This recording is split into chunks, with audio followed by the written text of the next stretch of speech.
They are not the monster. We make them monster by making these silly mistakes and unconscious mistakes. Now, the second thing comes the body paragraphs. The explanation part should not be there in the introduction, but in the body paragraph. That is the main body.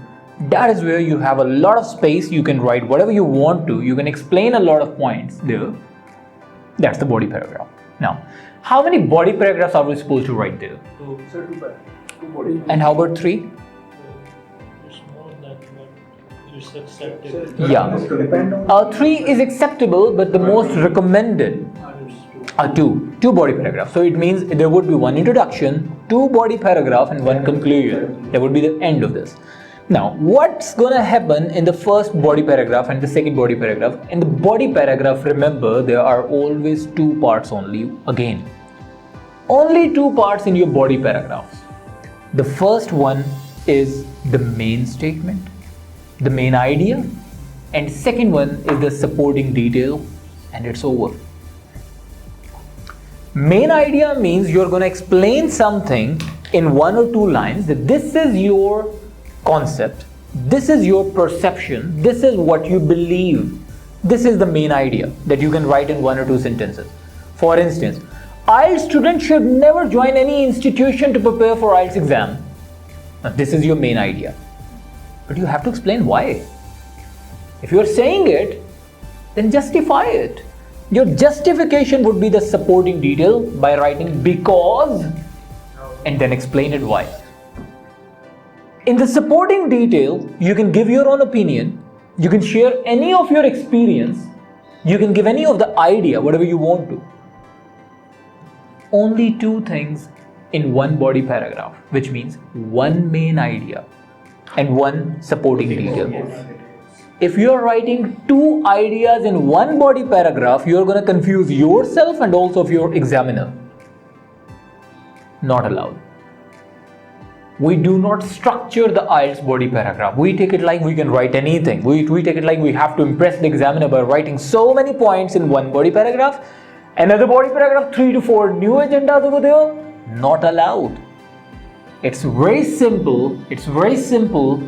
1 idea, 1 main idea, 1 statement. Explain it with your experience, with your examples, with your opinion, with your ideas. Whatsoever is your justification, whatsoever is going to help you to explain, to support your main idea, that's enough. Then second body paragraph, another main idea, another supporting detail, and it's over. So even if you have to write 250 words in an essay, that does not mean you have to have this much of the content. It's just that you need to think about only 2 aspects and your essay is over. Whatever is the topic, only 2 aspects and your essay is over. Is it clear? Yes. And let's suppose if you have the third one, if you want to write the third aspect. So what you should do is just simply take it to the third paragraph. Keeping in mind that you are not allowed to write more than 300 words, because if you will go toward the quantity side, you are going to compromise the quality. They don't expect from you. They are expecting that you should write perfect English. The English is the top priority.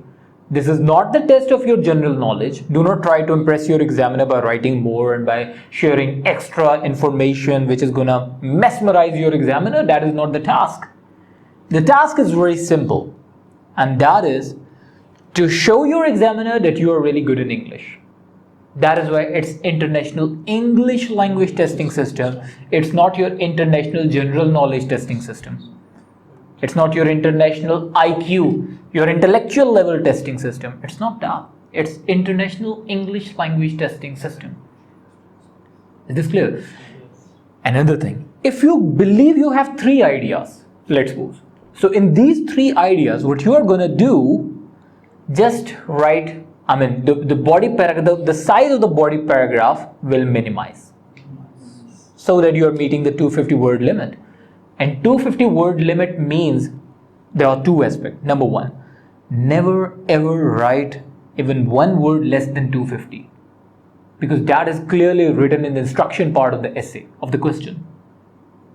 always write 250 words minimum. And how about maximum? Try not to write more than 270, 280 is a moderate number. 270 to 280 is a moderate number. Do not try to go beyond that, because if you're doing so, what you're doing, you're losing your time. You're losing your time. You are compromising on the quantity, your quality, and in fact focusing more on the quality. And now let me tell you, why are you not allowed or suggested or recommended to write more than 280 words? Because you have to save your time so that you would be able to revise your essay. This is the key. Revision is very, very important. Because when you revise your own writing, you will get to know that you have written wrong spellings of a very easy word and you know the correct spelling. And you made that spelling mistake unconsciously and unintentionally, of course. Because when you were writing, at that time you had so much of the content in your mind. You were thinking about the content, you were thinking about sentence structure, you were thinking about presentation, you were thinking about coherence, the connectivity, the first body paragraph, second. You were thinking about a lot of things. But when you are revising, now you're not a writer anymore. You're reading out your content, it means now you are a reader. You were a writer earlier, 5 minutes earlier, but now you are a reader. So when you will read out your content as a reader, you will figure it out that you have made those unconscious mistakes. And I assure you, if you revise your content wisely, and why I'm saying wisely, I'm going to explain you that. If you revise your content wisely, you are going to eliminate 70% of your mistakes. Or might be more than that. Now, let me tell you why I use the word wisely. What happened? When students revise the content, they take it like, oh yeah, they have written a perfect content. They know the spelling, so they cannot make a spelling mistake in this word. So they take it like, I know what I've written. It becomes a bit boring as well that you are reading out the content that you've written already. That's the biggest shame for a teacher. Okay. So what happens? When you are revising your own content, you take it like, I know everything is perfect. And for peer assessment, peer, P-E-E-R, peer means your fellow assessment. And I requested like Hira's work will be assessed by Ahmed, Umar's work will be assessed by Zaim, Fahim's work will be assessed by Ahmed. Now when they were assessing each other's work, so basically they were revising, they were reading out the content, every single student was able to mention that this is the mistake that he has made. He has written wrong spelling here. So if your peer can assess it, so what do you expect from your examiner? They are not the monster. We make them monster by making these silly mistakes and unconscious mistakes. So when you are revising your content, do not consider you have written it yourself. Just consider he is that friend, which is actually an enemy. You call him the friend only. This is his content.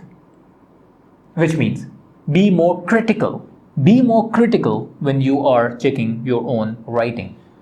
Revision is the key.